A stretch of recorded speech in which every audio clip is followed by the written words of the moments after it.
All right. Well, hey there. I'm Pastor John, and this is Laura Armstrong. Laura is one of our members, and she's also been helping to run the Woodlake Food Pantry. So the first question I had was just how you got involved with the food pantry. Well, I'm good friends with Linda LaFleur. Her and I do stuff in Kiwanis, and we've been doing volunteer work for over 26 years together.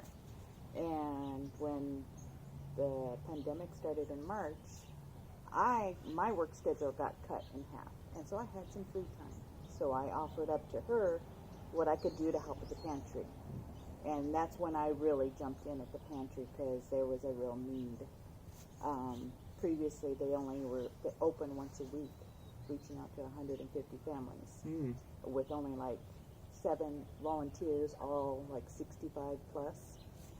So that was initially how I got started getting to help them the way I have been. So how much has it changed in these last few months, the amount that they're doing? Well, because we saw the need, we ended up adding a second day. So there's 2 times a month that we distribute food. We also added the produce. They didn't give out produce before. And so we give out to approximately 275 families, which comes out to over 1,000 individuals. So there is a big need. Twice a month we do that. Yeah. Yeah. That's incredible.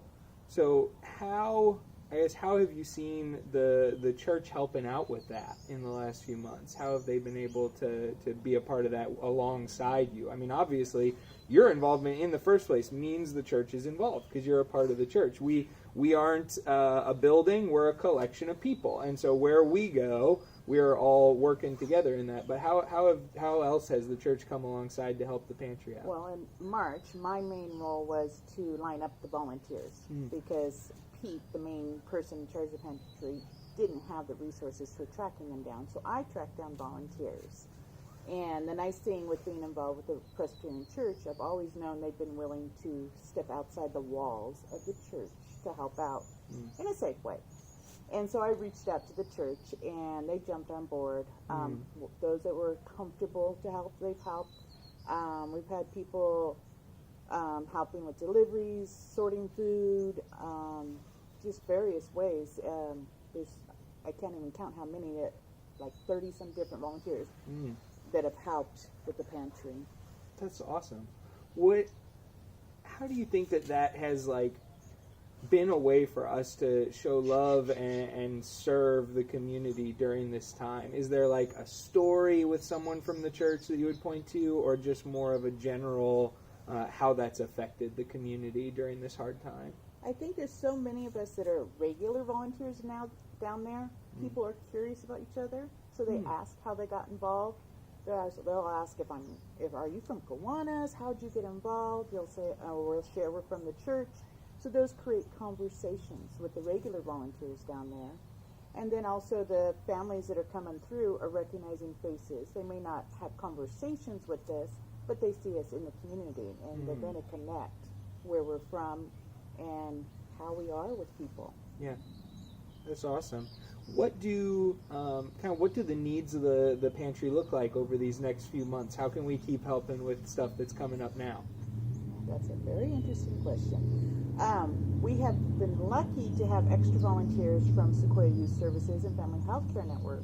However, with the recent shutdowns, their employers have told them they can't come out and do helping at the pantry.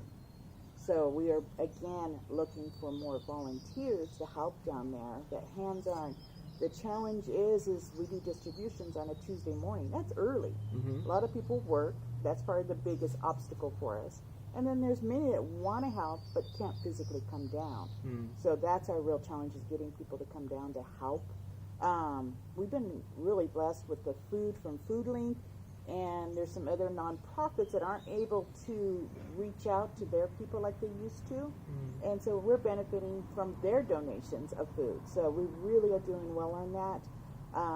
I know at Going Postal they're taking food and cash donations to help with any of our costs down at the pantry. Yeah, that's great. So food and cash donations as always, but especially if folks are able to help out on those Tuesday mornings after everybody else has normally gone to work. And we're very careful at keeping everyone feeling COVID safe. Everyone has to wear masks. We do our best to be 6 feet apart. Once we're in this small building, so I tell people if you're going to go inside the building, you need to feel comfortable that you might get a little close to someone, even with a mask on. But other than that, we're really safe about doing things. Yeah. So hopefully someone will feel in their heart that they can come down and help. Awesome. Well, thanks for talking to me this morning, Laura. And we hope you guys have benefited from hearing a little bit about how Laura and the church are serving the community during the pandemic through the work of the food pantry. And maybe if you have an opportunity and you haven't had a chance to get involved before, check in with me, check in with Laura, ask one of us how you can get involved. We'll get you back to whatever you were doing now. We'll let you go. Thank you.